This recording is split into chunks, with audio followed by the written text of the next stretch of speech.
Hi, I want to thank you for including me on such an awesome day. My name is Kyle Dunphy, and I am a veteran of the United States Air Force. I had a rank of staff sergeant, and I was in the service for about 10 years. So, one of the ways that I ended up joining was my dad and a friend of his, who his friend had a son my age. Found out that they would pay for college. And so our dads threw us in the back of a Suburban and drove us down to the base, and we signed up right there.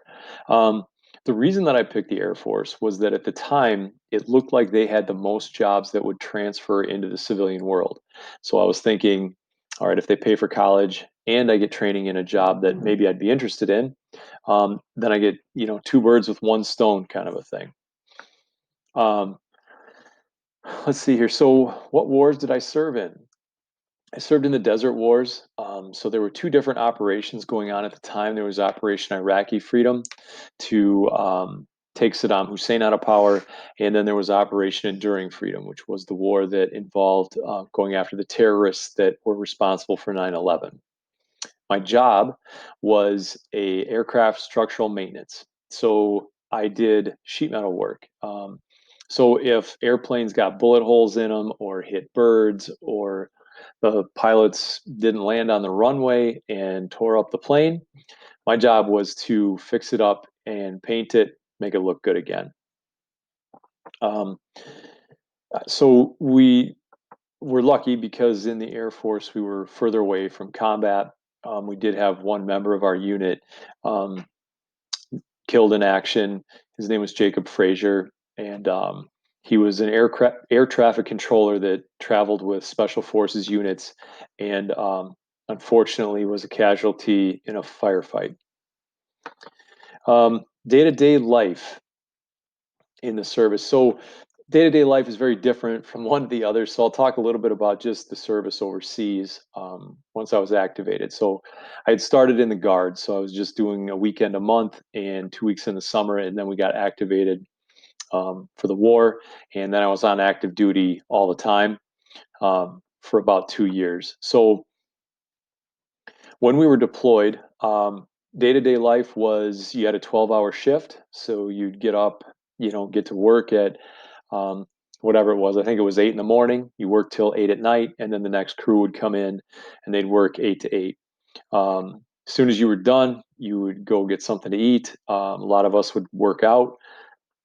We'd do a lot of reading, writing, listening to music, that sort of thing. There wasn't a lot to do at the time.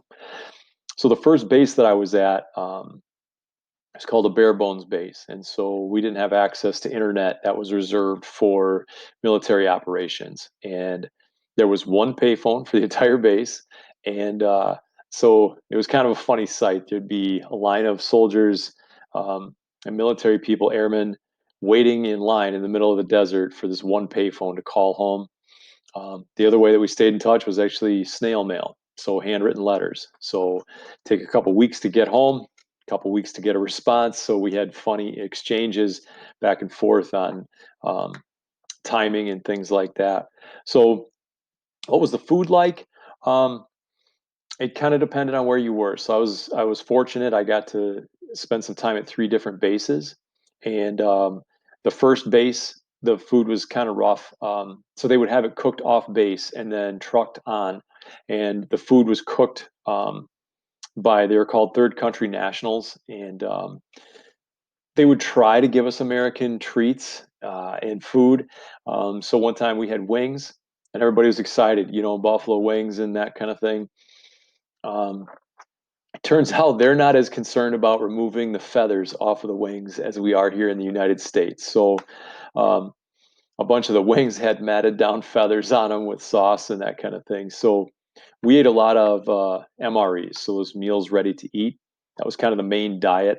Um, but we made the best of it. And then as I went to other bases, we had different and better food because they were more established bases in the military. So um, I was lucky there.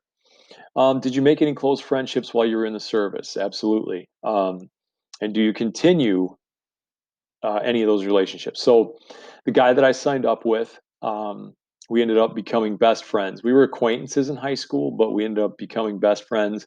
Unfortunately, I don't get to see him very often, but we have one of those relationships where um, if he was to ever call and say that he needed something, I'd drop everything and go help. And same way. So we might not talk for a few years, but if we made that phone call, it would be answered immediately. And we don't have to talk every day. We don't have to talk every year. That relationship will always be there. So I'm extremely lucky. Did your military experience influence your thinking about war or the military? So it did. I'm a lot more respectful for people that are in the military that sacrifice. I started a Memorial Day run.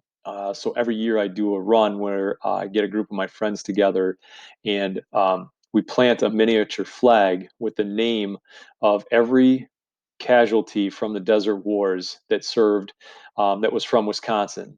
Um, so we take a lot of pride in the fact that every year those people, their names are mentioned by someone other than their family. It's important to us that the families are aware that they're not the only ones thinking about their loved one.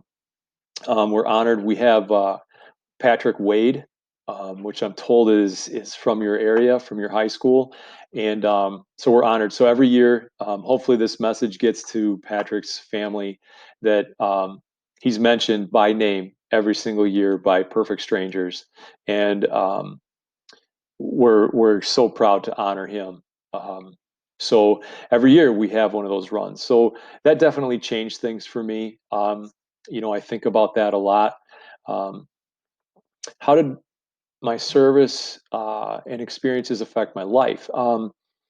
So I had to put my life on hold. I was in the middle of college. I was 6 weeks away from graduating college when we were activated for the war, and I disappeared for 2 years.